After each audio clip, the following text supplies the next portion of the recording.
Bonjour à toutes et à tous, bienvenue dans ce 269e briefing, point sur éclairage sur l'actualité en Russie. Alors, notre briefing de rentrée, 1er septembre. Alors, nous sommes comme tous les bons élèves russes et cette date est importante et gravée dans le marbre. Et donc, effectivement, en promenant ce matin dans Moscou, je voyais la rentrée scolaire avec ces images traditionnelles d'enfants portant des grands bouquets destinés à leurs maîtres et maîtresses. Voilà, et puis dans toutes les écoles, le plus âgé des élèves porte le plus petit pour faire un tour d'honneur. Enfin voilà, des vieilles traditions soviétiques et un peu russes aussi, donc qui étaient remises à l'honneur ce matin. Voilà, merci à nos experts qui ne sont plus en culotte courte, hein, quoique l'image ne dit rien, ils sont peut-être au moins en Bermuda, encore en France. Mais nous avons donc l'occasion là de ce briefing de reprise d'avoir Arnaud qui va nous faire un petit point. Parce qu'on n'a pas parlé cet été, y compris dans nos deux briefings spéciaux du mois d'août, de faire un peu le point de ce qui s'est passé cet été en Russie sur les plans économiques et politiques notamment. Alors, bien entendu, je pense qu'il y aura une petite coloration ukrainienne inévitable parce que c'est comme ça. Et puis donc ensuite, Igor nous fera un point sur ce qui s'est passé depuis l'Alaska et depuis Washington, voir où nous en sommes et si on a des motifs ou non d'espérer. Donc on va commencer bien par Arnaud qui va nous dire que s'est-il passé cet été à Moscou. Cher Jean, ou cher maître, peut-être, en ce 1er septembre. Chers téléspectateurs, bonjour à tous. Je suis très heureux de vous retrouver, cette bonne tradition des briefings de l'Observatoire et de la Chambre de commerce. Il s'est passé, vous l'imaginez, beaucoup de choses en l'espace de 6 semaines. Il ne peut pas en être autrement en Russie. Et si, comme tu l'as dit, Gilles, on a défriché euh, internationale, on n'a pas vraiment parlé des développements internes. Or, il y a des tendances, certaines nouvelles, d'autres qui se confirment, qui s'accentuent.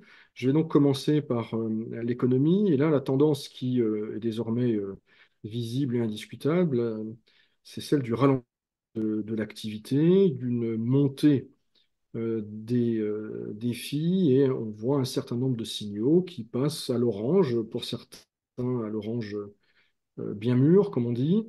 Euh, Quelques chiffres pour illustrer mon propos. Le PIB, tout d'abord, qui a augmenté de 0,4% en juillet, en glissement annuel. C'est beaucoup moins qu'en janvier, par exemple, hein. En janvier, on était à plus 2,7. Donc on reste en zone positive, mais d'extrême justesse. Sur les 7 premiers mois de l'année, la croissance s'établit à 1,1%. Sur l'ensemble de l'année, je rappelle que les prévisions initiales du ministère de l'économie étaient de 2,5. Aujourd'hui, plus personne n'y croit. Le ministre des Finances a évoqué à la mi-août 1,5. La Banque centrale est un peu plus prudente et parle, elle, d'une fourchette 1 et 1,5%. Donc, la Russie ne sera pas en récession sur l'ensemble de l'année, mais on voit que la trajectoire de croissance n'est pas comparable avec celle des années 2023 et 2024, au cours desquelles le pays avait enregistré une croissance supérieure à 4%. Les chiffres de l'industrie vont exactement dans le même sens, ce qui n'est pas surprenant. En juillet, plus 0,7, et sur l'ensemble de l'année, plus 0,8, avec là encore quelque chose qui se confirme, c'est-à-dire un tassement des industries extractives qui sont historiquement le point fort du pays, et à l'inverse, des industries de transformation liées au secteur de l'armement qui portent le reste des statistiques. Alors, ce n'est pas les seules choses en réalité. Parmi les secteurs industriels qui marchent bien, il y a le secteur des transports hors automobile. La pharma également se porte bien. Et à l'inverse, ce qui tire vers le bas le secteur industriel, c'est l'automobile, moins 26%, pardon. Mais la métallurgie aussi, hein, moins 10%, et ce sont des choses qui ne sont pas anodines. L'indice PMI mensuel relatif aux industries de transformation rebondit très légèrement. Il a été publié aujourd'hui pour le mois d'août, 48,7, mais on voit qu'on est en dessous des 50, qui marquent la démarcation entre une activité positive ou une contraction.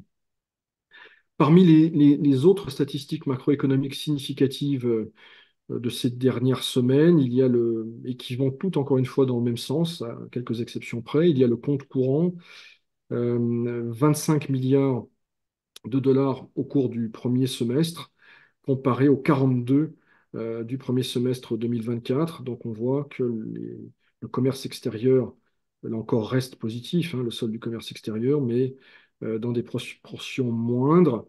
Cela reflète des exportations en baisse de 6%, et à l'inverse des importations qui ont repris de presque 14%.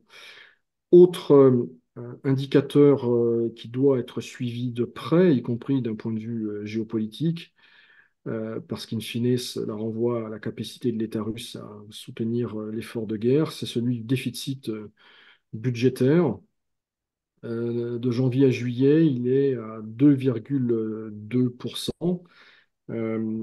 C'est supérieur à ce qui était prévu. Ça reste à ce stade maîtrisable, évidemment. Ce que l'on constate, ce sont des dépenses accélérées.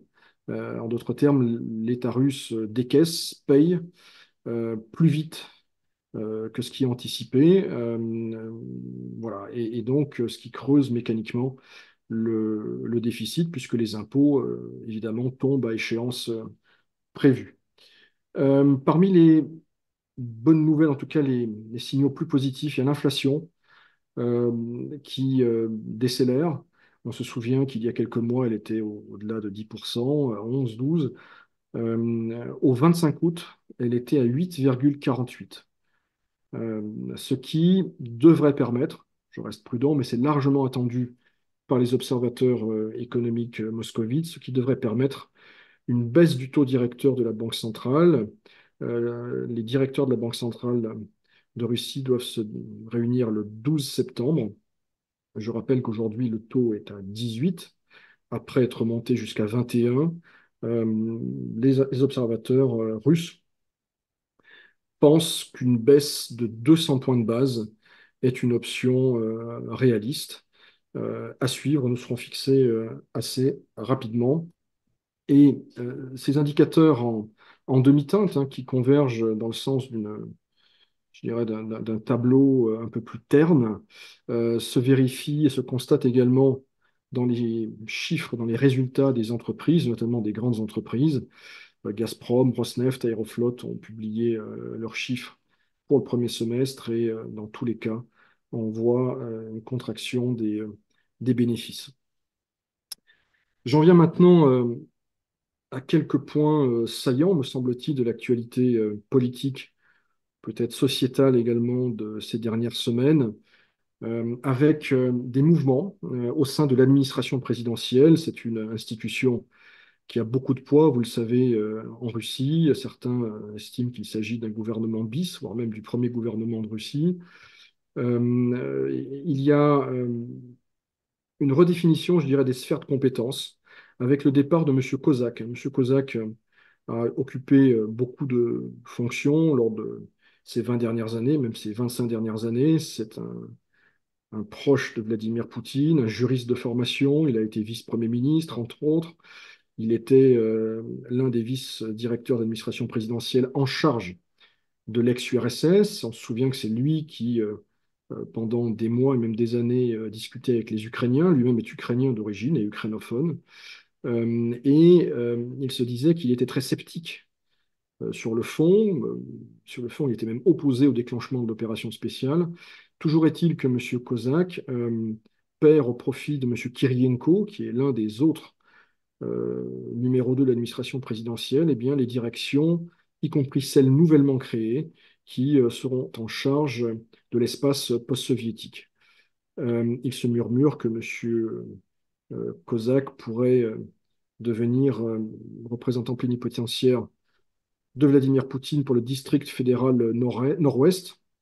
D'autres évoquent pour l'année prochaine éventuellement le poste de gouverneur de Saint-Pétersbourg. Nous verrons bien. En tout cas, pour l'instant, il s'éloigne du cœur du pouvoir à Moscou. Euh, Dans ce jeu de chaises musicales, en fait, le plus important, ce n'est sans doute pas ça, c'est sans doute le départ du procureur général, M. Krasnov, qui a été nommé à la tête de la Cour suprême de Russie, dont la présidente, je le rappelle, est décédée au début de l'été. C'était une camarade de faculté de Vladimir Poutine.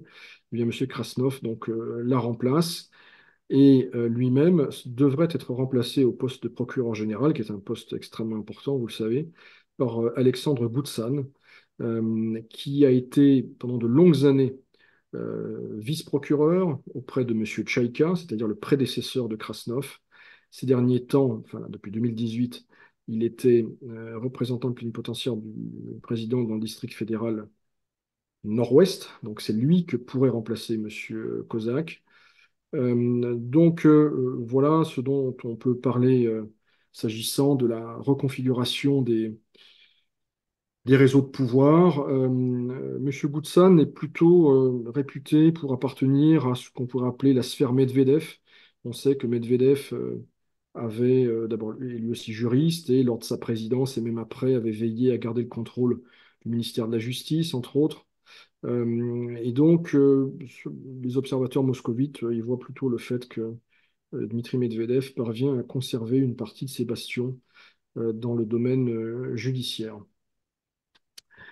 Quelques mots de l'application Max, de la messagerie Max. Une question nous avait été posée il y a quelques semaines. Alors, je dois confesser que ne pas l'utiliser pour l'instant, je suis en France, mais ce sera sans doute nécessaire. Pourquoi parle-t-on de Max? Eh bien, tout simplement parce que les autorités russes, depuis quelques semaines, accroissent leur pression sur les messageries plus utilisées par les Russes. Je pense à WhatsApp, Telegram également. Euh, et les autorités cherchent à bloquer les appels téléphoniques à partir et vers WhatsApp et Telegram. Pour l'instant, les messages écrits restent praticables. Mais cette tendance, elle devrait se confirmer. Ces décisions sont prises au nom de la lutte contre les arnaques téléphoniques, les escroqueries, qui sont un véritable fléau d'une ampleur inimaginable en Russie, et avec un niveau de sophistication tout à fait stupéfiant, des voix imitées avec l'intelligence artificielle. Bon, le motif est louable, mais j'ai la faiblesse de croire qu'il y a d'autres considérations derrière ces décisions, et en particulier la volonté de d'éjecter WhatsApp du pays, alors même que c'est très utilisé. Donc les Russes, ils vont pas à pas, on supprime les appels téléphoniques, mais je serais bien surpris si quelque temps le blocage n'était pas, ou les tentatives de blocage en tout cas, n'étaient pas plus totales. Euh, donc, je ne suis pas en mesure de vous dire si Max fonctionne bien. Notre cher et vénéré collègue Pavel me dit que oui. Certaines agences russes ont pointé des failles techniques. Nous verrons bien. En tout cas, très clairement, ça s'inscrit dans une tendance de fond qui vise à évincer les acteurs occidentaux, jugés peu fiables ou trop proches des services de renseignement occidentaux, en tout cas exposant leurs utilisateurs russes à des vulnérabilités au profit d'une messagerie nationale.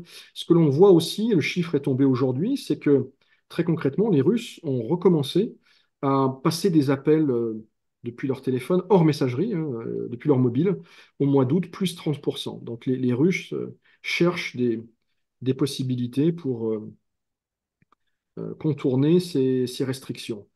Max est de plus en plus utilisé. Là aussi, la courbe des utilisateurs explose par la force des choses. Il faudra voir si les gens sont aussi satisfaits qu'ils l'étaient de WhatsApp, par exemple. Parmi les autres tendances ou éléments d'ambiance qui me paraissent dire quelque chose de la situation en Russie cet été, il y a euh, quelques, enfin, la poursuite des tendances répressives à l'œuvre depuis longtemps, mais spécifiquement dans le domaine culturel et du théâtre. On avait parlé de M. Kerman, directeur du MKHAT et du théâtre Michel de Saint-Pétersbourg, par ailleurs oligarque et grand importateur de fruits et légumes, une figure voilà, du monde culturel russe ces dernières années. Il avait été inquiété. Eh ben, un autre Une autre figure du monde moscovite du théâtre a été inquiété ces derniers jours, sans doute pour d'autres raisons, je vais y revenir, c'est M. Agaïev, qui dirigeait le théâtre de la satire, théâtre satire. Il n'était plus en activité, mais c'était quelqu'un de très connu. Et là, la raison, semble-t-il, c'est sa proximité avec la famille Aliyev, du président azerbaïdjanais, et son passeport azerbaïdjanais. Voilà, il est poursuivi pour détournement de fonds municipaux, puisque le théâtre en question est essentiellement financé par la mairie de Moscou. Tendance répressive au-delà, avec toujours dans le collimateur les relocalisés, entre guillemets, et les agents de l'étranger. Monsieur Volodine, président de la Douma d'État, a proposé, alors de façon informelle, hein, il ne s'agit pas d'un texte de loi, mais d'une déclaration, mais l'on sait que généralement les idées qui flottent dans l'air peuvent se matérialiser rapidement. Eh bien, Monsieur Volodine a proposé d'interdire à toute personne ayant quitté la Russie enfin, depuis le 24 février 2022 d'occuper des fonctions dans le secteur étatique, que ce soit donc la fonction publique ou même dans des entreprises d'État.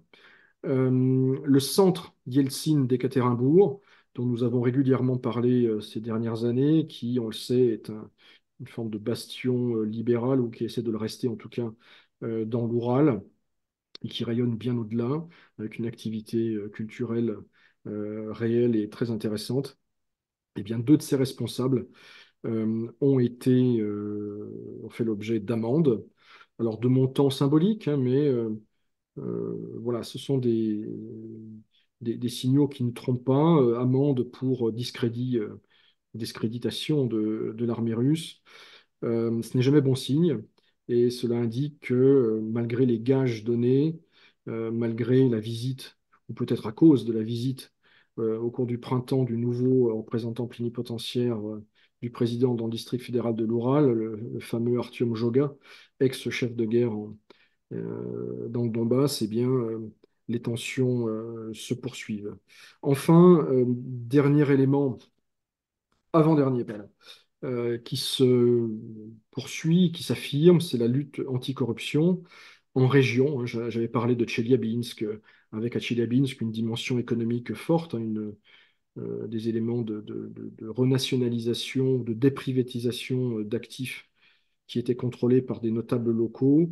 Ce qui s'est passé ces dernières semaines dans la région de Koursk, également dans la région de Donetsk, annexée, ce sont des arrestations de vice-gouverneurs en lien avec le secteur du BTP, des infrastructures, qui sont, on le sait, des secteurs où la corruption est très importante. Donc, il n'y a pas une semaine, finalement, sans que des dirigeants régionaux soient inquiétés, poursuivis ou directement interpellés. Il y a, semble-t-il, un vrai problème dans le Donbass. Et à ce propos, j'attire votre attention sur un excellent article publié aujourd'hui dans Le Figaro, sous la plume de l'un des correspondants de ce journal à Moscou, le numéro 2, si j'ose dire, qui se reconnaîtra. Un excellent reportage à Mariupol, où il est question d'une forme de mécontentement, d'impatience, où l'on parle beaucoup de ces problèmes de corruption donc, qui ont été dans l'actualité judiciaire et politique russe cet été à l'occasion de l'arrestation d'un vice-gouverneur de cette région annexée. Enfin, j'en viens, j'allais dire, à l'avenir à court terme, puisque en Russie, du 12 au 14 septembre, il y aura des élections, comme tous les mois de septembre, des élections locales, régionales, dans de très nombreux sujets de la fédération. Il y aura notamment 21 sièges de gouverneurs qui seront en jeu, une douzaine d'élections pour les assemblées régionales.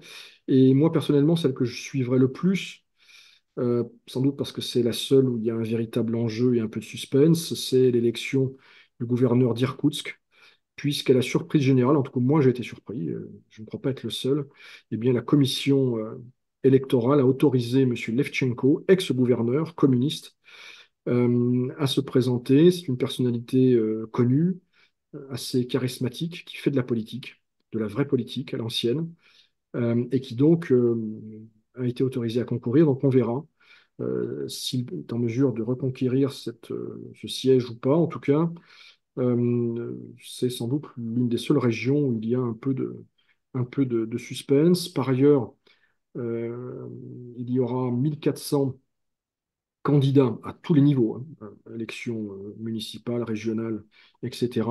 1400 candidats anciens combattants en Ukraine. Donc là aussi, on voit que ça devient assez massif, mais deux seuls parmi les 21 qui prétendent à un siège de gouverneur, et l'un est déjà en réalité gouverneur par intérim, M. Pervichov à Tambov.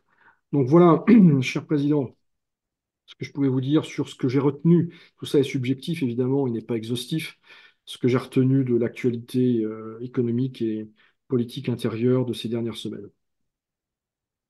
Merci Arnaud de ce tour d'horizon déjà très complet, effectivement, qui nous remet un peu les idées en place. Alors, il y a beaucoup de réactions, notamment sur Max. Alors, je vois qu'on a aujourd'hui de nombreux éditeurs qui visiblement reviennent de vacances et qui ont dû avoir des problèmes pour parler avec leur famille en Russie, si eux sont en France ou l'inverse.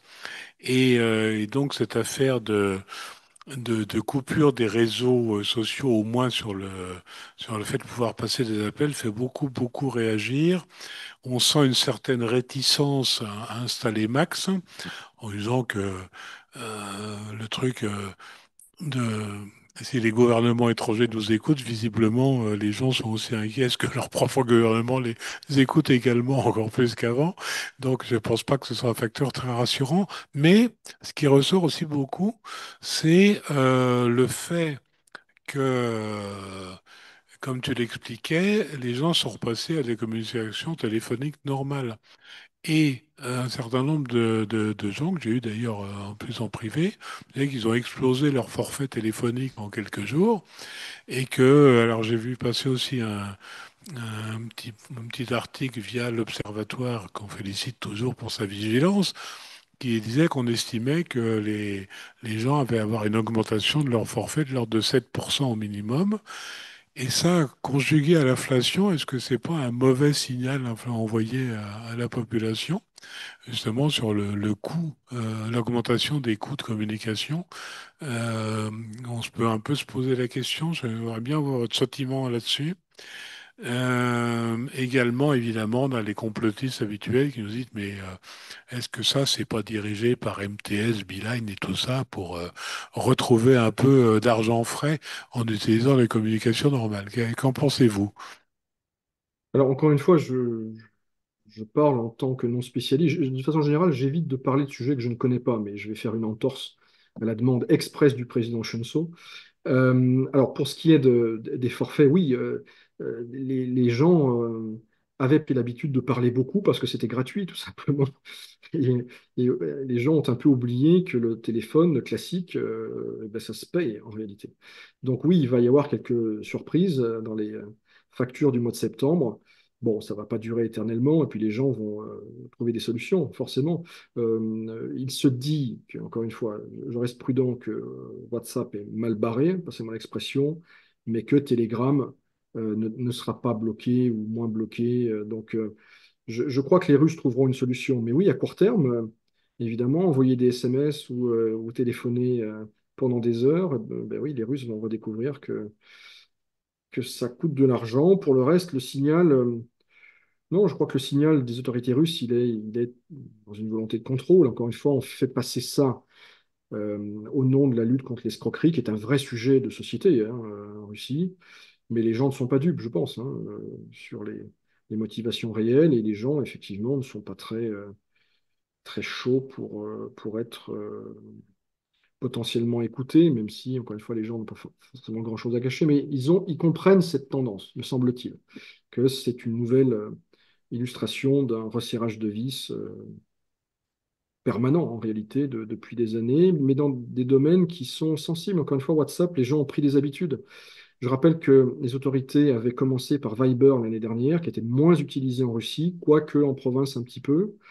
Ils ont vu que ça passait, plutôt que cette interdiction ne soulevait pas, d'abord était faisable techniquement et ne soulevait pas une émotion populaire considérable. Vu l'importance de WhatsApp, ils y vont en plusieurs temps, mais je pense qu'il faut intégrer le fait que à terme, dans le meilleur des cas, restera Telegram, qui est quelque part, qui a des origines russes en tout cas, Max, et que les autres, ce sera plus compliqué. Il y a d'autres éléments, D'ailleurs, si tu permets, Président, peut-être deux petits points pour compléter le propos d'Arnaud, sur les éléments mis en avant aussi par les autorités publiques pour justifier des mesures contre WhatsApp et Telegram. Il est aussi souligné les, euh, les actions imputées aux Ukrainiens pour recruter parmi les Russes des agents qui iront ensuite commettre des attaques d'une part, et d'autre part, les appels téléphoniques pour les fausses alertes à la bombe, alors notamment à Saint-Pétersbourg, hein, il y avait eu des campagnes là aussi massives d'appels pour les centres commerciaux, je crois les aéroports aussi, enfin l'aéroport de Pulkovo, et qui donnait lieu systématiquement à une fermeture du centre commercial, l'arrivée d'une équipe de démineurs, et ça s'est répété quand même pendant des semaines et des mois en réalité. Donc ça, c'est aussi des éléments qu'on entend beaucoup.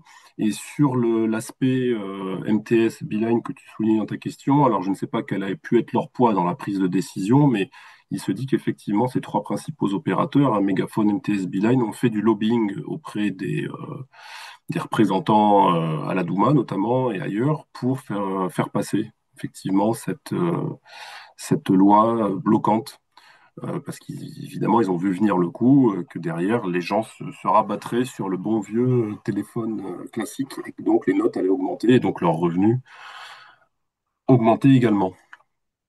alors pour finir sur cette question, nous pose cette question, ça appartient à qui, Max? C'est quelque chose vraiment d'État ou est-ce que c'est une société qui a créé ce système? On le sait. À la base, me semble-t-il, ça vient de VK. Euh, voilà, ce qui fait surgir d'autres questions sur d'autres familles et d'autres dynasties que je ne citerai pas. Donc j'imagine derrière la question, va-t-il y avoir une monétisation de Max? Voilà, comme on l'a pu voir avec d'autres systèmes. Voilà. Bon, la question est ouverte. Si vous avez des commentaires, n'hésitez pas à nous le dire. Et puis on verra tout ça. Bien, passons maintenant à l'international. Donc Igor, ça va être à toi. Donc on va pas revenir sur tout ce qui s'est passé cet été puisqu'on en a parlé déjà dans nos deux éditions spéciales que pouvez retrouver in extenso sur YouTube, qui est pas encore bloqué, donc vous allez pouvoir le retrouver. Et Igor, qu'est-ce qui s'est passé depuis? Merci Président, bonjour à tous, je suis ravi de vous retrouver après cette période estivale. Alors effectivement, il y a eu les deux éditions spéciales consacrées au sommet de l'Alaska et ensuite au sommet de Washington, donc je vous invite à revoir si vous souhaitez entendre nos analyses sur ces deux événements. En gros, depuis, il s'est pas passé grand-chose sur ce volet-là. Donc, je vais plutôt m'attacher à vous faire un tour d'horizon assez rapide des principaux sujets en politique étrangère russe qui sont manifestés, on va dire, depuis le 14 juillet jusqu'à aujourd'hui. Mais je vais commencer par l'actualité euh, brûlante, entre guillemets, avec ce sommet de l'OCS, hein, de l'Organisation de coopération de Shanghai, qui se déroule en Chine, à Tianjin. Alors, peut-être commencer par rappeler ce que c'est que l'OCS, hein. C'est une organisation, donc l'Organisation de coopération de Shanghai, une organisation régionale qui a été créée il y a plus de 20 ans, en juin 2001, et qui regroupe aujourd'hui 10 pays, dans la Chine, la Russie, le Kazakhstan, l'Iran, la Biélorussie, l'Ouzbékistan, Tadjikistan, Pakistan, Kirghizistan, donc des pays eurasiens, on va dire. L'Inde aussi également, pas oublié, très gros participant, et 16 pays observateurs qui alors sortent un petit peu géographiquement de l'Eurasie au sens strict du terme, puisqu'on va retrouver des pays comme l'Égypte, on va retrouver les Émirats arabes unis ou l'Arabie saoudite, hein, pour le Golfe Persique. On retrouve aussi des pays comme la Turquie ou l'Afghanistan, la Mongolie, parmi ces États observateurs. Alors, c'est la Chine qui a assuré la présidence tournante cette année de l'OCS et donc, à ce titre-là, elle organise le sommet auquel Vladimir Poutine participe puisqu'il est arrivé hier. Il va rester 4 jours en Chine puisqu'il va également prendre part aux célébrations du 80e anniversaire de la victoire de la Chine communiste sur le Japon lors de la Deuxième Guerre mondiale, célébrations qui auront lieu le mercredi, hein, le 3 septembre. Donc un voyage inédit et extrêmement rarissime du président russe, plus de 4 jours en dehors de Russie, certes chez le voisin chinois, donc pas très loin, mais quand même. Donc un sommet qui à ce jour, enfin au moment où on parle, a abouti à la déclaration ce qu'on appelle déclaration de Tianjin. Alors le texte est extrêmement long, il est déjà disponible sur le site de la présidence russe, en russe, hein, si vous voulez le retrouver. Sur le site de l'OCS, en revanche, assez curieusement, les liens ne fonctionnent pas. En tout cas, je ne suis pas parvenu à télécharger le PDF. Mais bon, il n'empêche, c'est un document extrêmement long. Les principaux points à retenir, je les ai bon, synthétisés, mais vraiment quelques-uns, parce que le texte, une fois encore, est vraiment très, très, très épais. Le texte condamne les bombardements de l'Iran, des bombardements sur l'Iran réalisés par les États-Unis et Israël. Il s'attache aussi à rappeler le principe de non-ingérence dans les affaires intérieures des États souverains et de non-recours à la force pour régler les différends dans les relations internationales. Deux principes qui sont considérés par cette assemblée de pays. Alors, il y a une vingtaine de pays qui sont représentés en Chine aujourd'hui dans le cadre de ce sommet comme étant les bases des relations internationales. Il y a également l'attachement au traité de non-prolifération, ça renvoie au contexte nucléaire iranien dont je vais parler dans un instant, et d'autres grands principes, condamnation du terrorisme dans les termes les plus fermes, et quelles que soient les formes de ce terrorisme. Là aussi, il est bon de rappeler que l'OCS, l'Organisation de coopération de Shanghai, à l'origine, qui était une organisation, et reste d'ailleurs une organisation qui s'occupe de sécurité, mais de sécurité régionale, et notamment de lutte contre les séparatismes et ou les terrorismes qui peuvent être assimilés ou sous-jacents à ces séparatismes, puisqu'un certain nombre de ces pays, des pays membres que j'ai cités, évidemment, font face ou ont pu faire face à des séparatismes, dont certains ont été assimilés, à tort ou à raison ensuite, à des formes d'extrémisme ou de terrorisme. Et par conséquent, il y a une volonté de coopérer entre ces pays pour faire face à ces phénomènes-là. Je dis été parce qu'on voit que l'agenda de l'Organisation de coopération de Shanghai a évolué depuis 2001, vous l'imaginez bien, et qu'aujourd'hui, alors cette organisation est parfois comparée, à mon avis, à tort dans la presse occidentale comme étant l'équivalent de l'OTAN en Eurasie. En fait, ce serait plutôt l'équivalent de l'OSCE en Eurasie. Pour l'OTAN, c'est plutôt une autre organisation avec laquelle on pourrait faire un parallèle, hein, l'OTSC, l'Organisation du traité de sécurité collective, mais ça c'est un autre sujet.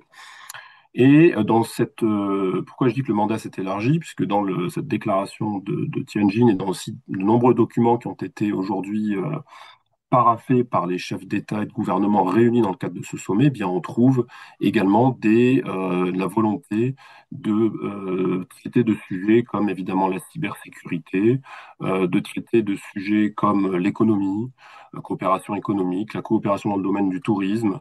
Bref, on voit qu'il y a un agenda qui s'élargit, l'économie numérique également, l'industrie verte, bref, il y a plein de choses qui viennent s'agglomérer un petit peu, s'agréger sur cet agenda, tant et si bien que, autant qu'on puisse le voir aujourd'hui, le sommet se déroule sous nos yeux, sous l'égide de la Chine, hein, sous la houlette de la Chine, on a quand même le sentiment que cette organisation est en train de se métamorphoser un petit peu et qu'elle n'est plus seulement une organisation régionale eurasienne de coopération, mais qu'elle essaie d'incarner, de devenir un peu un instrument dans cet ordre mondial international qui est en mutation et que nombre des pays membres de l'OCS appellent désormais un ordre international post-occidental et que vous savez qu'ils sont en faveur d'un ordre international plus juste, c'est-à-dire moins tenu par les Occidentaux, ou en tout cas dont les règles sont moins interprétées par les Occidentaux, et donc plus en faveur des pays dits du Sud ou du Sud global. Donc un peu comme les BRICS, une assemblée, en tout cas une institution qui aurait vocation à façonner un peu plus cet agenda international autour des attentes des pays non occidentaux. Alors ça, c'est pour la partie sur l'OCS. Alors il y a eu déjà des petits, on va dire, accrochage. L'Azerbaïdjan, soi-disant, se voyait promettre un certain statut de pays partenaire, ce qui lui a été refusé ou bloqué par l'Inde notamment. L'Arménie devait aussi recevoir un statut, ça a été bloqué par le Pakistan. Il n'en demeure pas moins que ces pays-là, enfin ces pays qui composent l'OCS, hein, sont des pays qui sont au cœur de crises internationales ou en tout cas participent à des grands dossiers pas forcément des crises d'ailleurs internationales. Il y a évidemment la guerre en Ukraine, on en parle ici en long, hein, avec la Russie, la Chine qui essaie quand même de jouer un rôle, la confrontation commerciale avec les États-Unis qui se durcit, notamment autour de l'Inde, hein. Ça, c'était un sujet de l'été, puisque les États-Unis ont très clairement ciblé l'Inde en lui faisant, en menaçant de sanctions secondaires, de tarifs secondaires, si elle continuait à acheter du pétrole brut auprès de la Russie et de commercer dans les proportions de plus en plus importantes avec la Russie. Aujourd'hui, en lisant la presse anglo-saxonne, on apprend que les États-Unis, enfin Washington, ont exhorté les Européens aussi à jouer le jeu des tarifs douaniers secondaires et des sanctions secondaires contre l'Inde pour faire cesser les importations. Ce qui a poussé d'ailleurs Modi à se rapprocher des Chinois, ce qui est quand même assez inédit, puisque lui-même est actuellement en Inde. Il est question de rouvrir des liaisons aériennes directes entre la Chine et l'Inde. Ça aussi, c'est quand même quelque chose d'assez inédit. Donc un rapprochement de ces deux pays sur fond de menaces des États-Unis, de guerre économique et de menaces de tarifs secondaires de la part de Donald Trump, qui finalement tend un petit peu à calcifier, à rapprocher ce bloc eurasien, là autour de l'OCS. Puis ensuite d'un événement, on l'a dit, mercredi, de cette célébration des 80 ans de la victoire enfin, de la défaite du Japon. Et il y a un troisième dossier qui est le dossier nucléaire iranien, qui est aussi un élément de convergence relative entre les différents membres de l'OCS, qui s'expriment là aussi contre les positions occidentales. Je vais y venir tout de suite. Alors, sur les autres événements de l'été, maintenant, si on rembobine un petit peu le film, il y en a eu principalement trois. Bon, il y a eu le sommet en Alaska sur lequel je ne vais pas m'éterniser, évidemment. Il y a eu début août la rupture du moratoire sur les missiles balistiques à portée intermédiaire par la Russie, qui a été annoncée par Dmitri Medvedev. Alors, en fait, c'est le dernier clou dans le cercueil hein, de ce texte issu de la guerre froide sur les forces nucléaires à portée intermédiaire, signé entre les États-Unis et l'URSS à l'époque. C'est un texte de 1987. Hein, qui a été dénoncé d'abord par les États-Unis au prétexte que la Russie avait violé les clauses de ce document en développant secrètement un missile à portée intermédiaire, ce qui est apparu en fait comme vrai, sauf que le développement de ce missile est intervenu géographiquement, physiquement, à l'est de l'Oural, hein, dans la partie orientale de la Russie, d'une part, et d'autre part, qu'il s'agissait d'un missile d'abord qui devait être basé sur des navires et pas à terre. Donc, ce qui laissait de l'espace pour, comment dirais-je, discuter entre les Russes et les Américains si on souhaitait trouver une issue, hein, cette entorse au texte, c'était une entorse on pourrait dire, à l'esprit du texte, peut-être à la lettre aussi, mais c'était pas non plus une violation flagrante. Les missiles à l'époque n'avaient pas été déployés dans la partie occidentale, à l'ouest de l'Oural, donc pour menacer potentiellement les intérêts occidentaux. Ils l'étaient de l'autre côté, dans la partie asiatique. Les Américains donc, se sont retirés de l'application de ce texte sous Donald Trump au motif donc, que la Russie ne respectait pas ses engagements, dénonciation qui avait été formulée déjà par l'administration Obama 1 et Obama 2, mais sans qu'Obama s'en retire. C'est donc Trump qui s'est retiré le premier. Les Russes ensuite ont continué de dire bah, nous, on va jouer le jeu du texte, mais on est un peu seul désormais. Et là-dessus, les Russes ont affirmé maintenant s'en retirer. Alors pourquoi maintenant? Parce qu'il y a un nouveau missile qui est apparu. On en a parlé il y a quelques mois, c'est le missile Areshnik, hein, un missile balistique à portée intermédiaire, alors qu'on suspecte d'avoir des capacités intercontinentales, mais on n'en sait pas beaucoup de choses sur ce missile, hein, que les Russes désormais ont déployé en Biélorussie et donc qui par sa portée peut atteindre en théorie l'Europe occidentale, la France notamment. D'une part, on assiste à cela, et d'autre part, on assiste au déploiement, en tout cas, des programmes de boucliers antimissiles européens, alors qui vont voir concrètement le jour dans plusieurs années, parce que c'est extrêmement long. Le retour potentiellement de missiles à portée intermédiaire américains sur le sol européen, dans le contexte que l'on connaît. Bref, une dégradation supplémentaire du contexte, l'architecture de sécurité européenne, pour ce qu'il en reste, on va dire, qui s'est évidemment aggravé depuis 2022, mais qui était déjà sérieusement entamé avant 2022. Juste pour finir sur ce point, je rappelle que quand les Américains affirment se retirer du traité FNI, hein, force nucléaire à portée intermédiaire, eh bien, même si c'est Donald Trump, dans sa première administration, les Européens ne disent rien, alors qu'on est quand même les premiers concernés, puisqu'on est le terrain de jeu, entre guillemets, sur lequel portait ce document qui avait été signé entre soviétiques et américains donc à l'époque. On verra où tout ceci nous conduit. Le deuxième élément, c'est le dossier iranien, qui continue évidemment comment dirais-je, de se dérouler sous nos yeux, on assiste à une dégradation du contexte, hein, c'est pas surprenant. Très concrètement, aujourd'hui, il y a une initiative qui arrive de la part des Européens, ce qu'on appelle le E3, France, Grande-Bretagne, Allemagne, qui souhaitent le retour des sanctions internationales sur l'Iran, ce qu'on appelle le mécanisme de snapback, donc des sanctions internationales votées à l'ONU, hein, depuis la fin des années 2000 et encore au cours des années 2010, au motif il y a plusieurs motifs qui sont mis en avant par les Européens. Donc, le dépassement significatif des stocks autorisés d'uranium enrichi par l'Iran, l'enrichissement d'uranium sur le site interdit de Fordo, l'installation de nouvelles centrifugeuses. Bref, les Européens affirment constater de nombreuses violations au texte, au JCPOA, dont se sont retirés les Américains, je rappelle, là aussi sous Donald Trump, mais que l'Iran affirme continuer de respecter le texte dans les formes, en tout cas jusqu'à aujourd'hui. Tant et si bien, les Européens donc demandent le retour de ce snapback et évidemment, la Chine et la Russie sont contre, d'abord ils critiquent cette décision et d'autre part proposent de prolonger les mécanismes qui étaient prévus dans le JCPOA jusqu'à avril 2026 pour essayer de trouver une issue diplomatique à la crise, ce qui est pour l'instant rejeté par les Européens, donc qui sont là tenants d'une position évidemment assez dure. Je rentre pas dans le détail, mais bon, il y a des mécanismes votés à l'ONU qui font que le snapback est difficile à entraver. Il faudrait, puisque au niveau du Conseil de sécurité, en fait, de brandir un veto ne peut pas être bloquant dans ce cas de figure-là.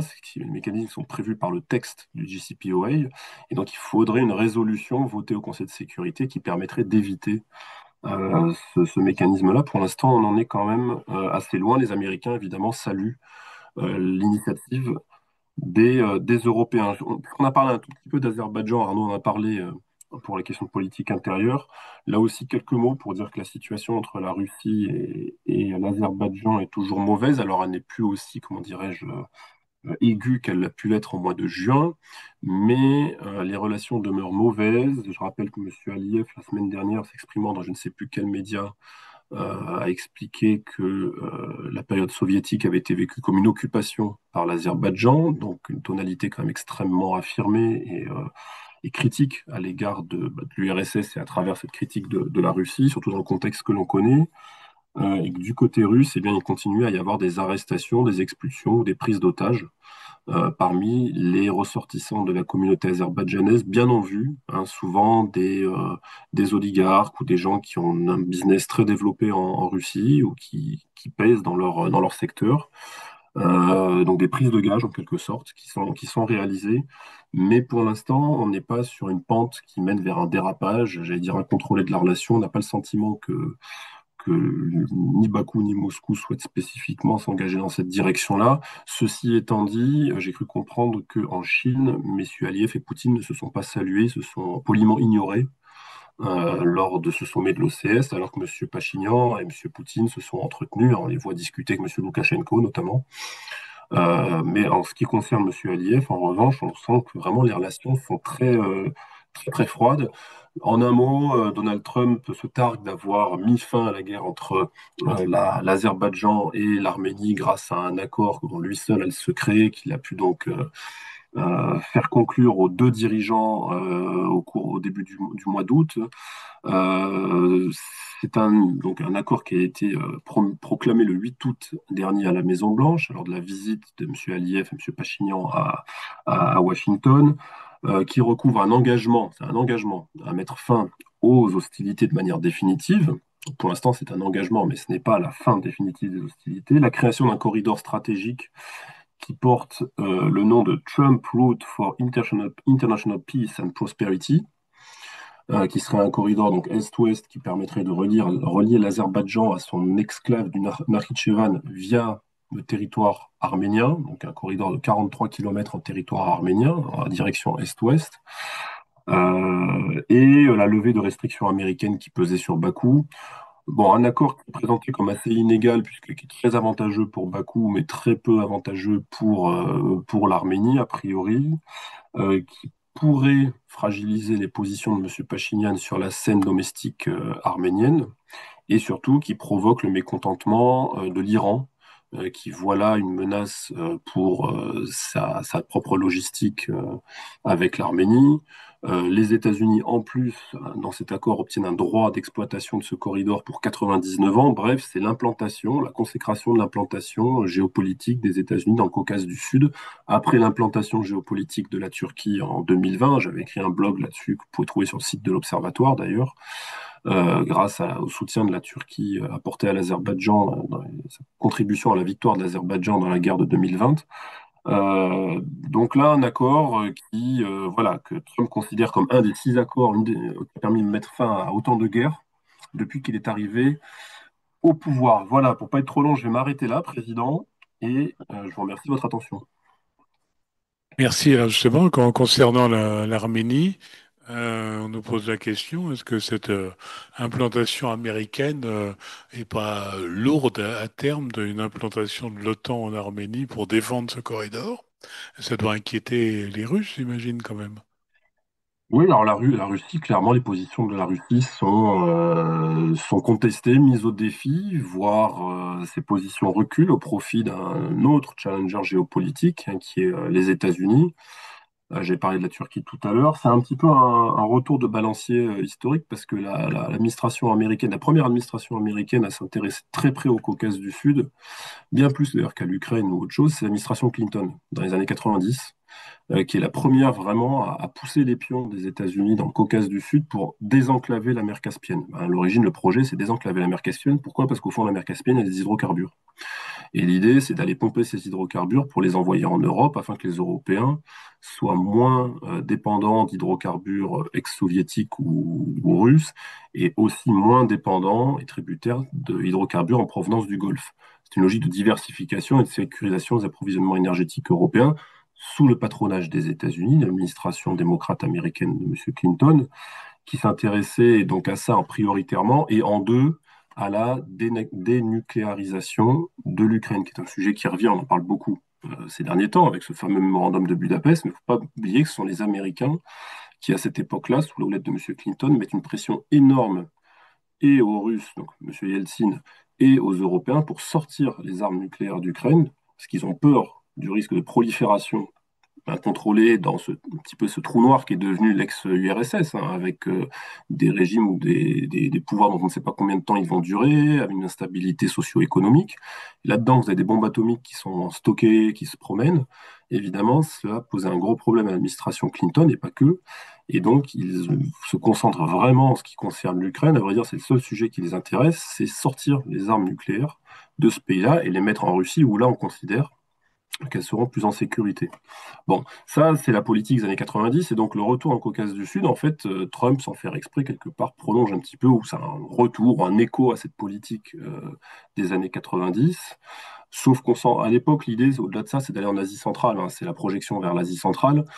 Sous Trump, le seul intérêt que je peux voir, c'est le containment de la Chine, en fait, hein. C'est tenir en respect les positions chinoises, mettre un contrepoids à la progression, à l'expansion économique et logistique de la Chine. Mais j'ai pas le sentiment que derrière, il y ait des projets de rouvrir des bases militaires en Asie centrale, comme ça avait pu être le cas dans les années 2000 après. Donc évidemment, pour répondre à la question, pas une bonne nouvelle pour les Russes. Leurs positions sont un peu compromises. Mais j'ai l'impression qu'il y a du réalisme, ils n'ont pas le choix à ce stade. Et il y a un autre projet de corridor logistique international concurrent, qui est celui que développent les Russes avec l'Azerbaïdjan et l'Iran, qui est le corridor nord-sud, et qui semble beaucoup importé à leurs yeux. Bah, merci beaucoup de ces éclaircissements. Effectivement, c'est intéressant. Alors, on a déjà été assez long, même par rapport à notre habitude. On va finir sur une question qui est un peu double tous les deux, à laquelle il est forcément un peu impossible de répondre, mais on va vous demander de vous mettre dans la tête du président Poutine. Alors, on nous pose la question, selon vous, qu'est-ce qui pourrait faire que Poutine arrête le conflit en Ukraine? Et la question un peu pour tous les deux, parce que l'auditeur nous dit aussi, est-ce que la situation avec les carburants et l'essence en particulier en Russie actuellement, du fait de la diminution des capacités de production, peut être quelque chose d'impactant réellement ou non? Alors, sur ce dernier point, j'ai eu l'occasion de m'exprimer sur LCI samedi soir chez Anne Niva, où j'ai expliqué que faire attention avec les chiffres qui circulent, rappeler que les raffineries en question sont souvent des sites industriels absolument gigantesques, des dizaines de kilomètres carrés, et qu'ils sont rarement totalement détruits et totalement à l'arrêt. Donc, quand on lit 15, 20%, 30% des capacités de raffinage, ça signifie que sont touchés des sites qui, cumulés, représentent. Voilà. En réalité, le problème n'est pas nouveau, hein. Je rappelle que les Ukrainiens avaient lancé des vagues d'attaques sur des raffineries dès le printemps 2024. À l'époque, il était question de 7 à 10% des capacités de raffinage provisoirement compromises. Et puis, ils avaient renoncé à ces cibles. Ils y reviennent de façon, semble-t-il, plus systématique. La question, encore une fois, à ce stade, ce n'est pas un problème critique pour la Russie. Ça pourrait le devenir si les Ukrainiens gardent, voire augmentent le rythme, et si ce rythme de destruction est supérieur au rythme des réparations.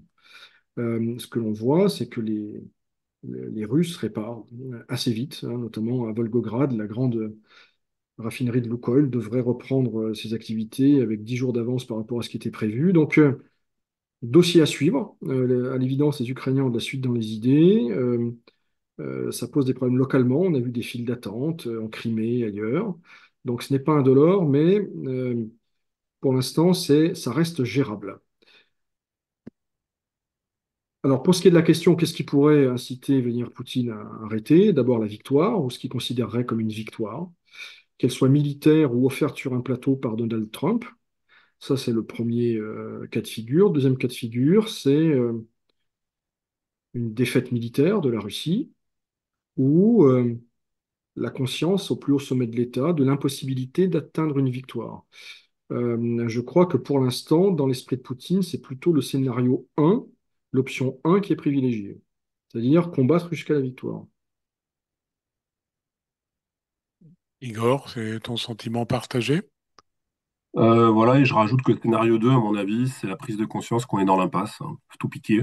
Si jamais on se retrouve dans l'impasse et qu'il y a une prise de conscience que, en fait, on arrose le sable, comme on dit, ben dans ces cas-là, peut-être qu'il y aura une plus grande réceptivité et une plus grande ouverture à des possibles négociations, mais il y a des choses qui, à mon avis, seront non négociables, comme par exemple le Donbass. J'imagine mal Vladimir Poutine cesser les hostilités, en tout cas s'engager vers une cessation des hostilités s'il n'a pas le contrôle intégral des deux républiques du Donbass. Bon, Lugansk, l'armée russe contrôle 99,7%, je crois, de la région, mais pour Donetsk, qui est le gros morceau, hein, les 25-30% qui manquent, et qui sont, on l'a déjà parlé ici, lourdement fortifiés, j'imagine mal pouvoir proclamer une victoire, même avec tout le tapage qu'on pourra imaginer ensuite, hein, médiatique et autres, pour dire que la mission est accomplie, s'il n'y a pas le Donbass. Ça me paraît quand même très compliqué.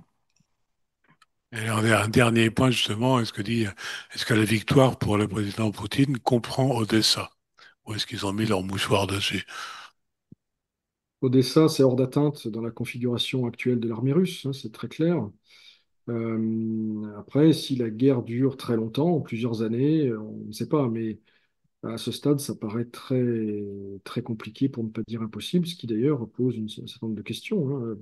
Là, il faudrait parler de la Moldavie, j'imagine et de la Transnistrie, on en parlera lors de prochaines séances, mais euh, pour l'instant, c'est hors d'atteinte et il est possible qu'Odessa devienne aussi mythique pour les dirigeants russes et aussi inatteignable qu'a pu être Byzance, Constantinople pour les tsars il y a quelques décennies, quelques siècles. Merci de ce point de vue éclairé et historique. Bien, merci à tous les deux. Merci aussi à tous nos auditeurs qui nous ont rejoints particulièrement nombreux aujourd'hui en direct.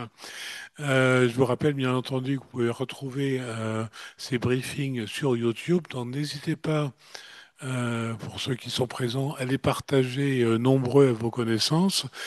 Et on se retrouve jeudi prochain. Alors, nouvel horaire, 17 heures. Je vois que tout le monde était fidèle au rendez-vous et au nouvel horaire. Donc, la communication a été assez bonne. Donc, retrouvons-nous jeudi prochain à 17 heures. D'ici là, bien entendu, la CCI France-Russie se tient à vos côtés. Tenez bon.